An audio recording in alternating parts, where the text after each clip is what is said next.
ಸಂಭ್ರಮ ಮನೆ ತುಂಬ ಬಂಧು ಬಾಂಧವರೆಲ್ಲ ತುಂಬಿಕೊಂಡಾಗ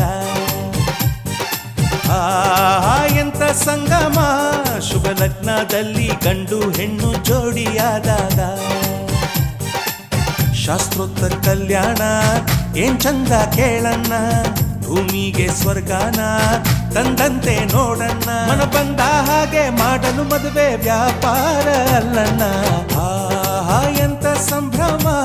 ಮನೆ ತುಂಬ ಬಂಧು ಬಾಂಧವರೆಲ್ಲ ತುಂಬಿಕೊಂಡಾಗ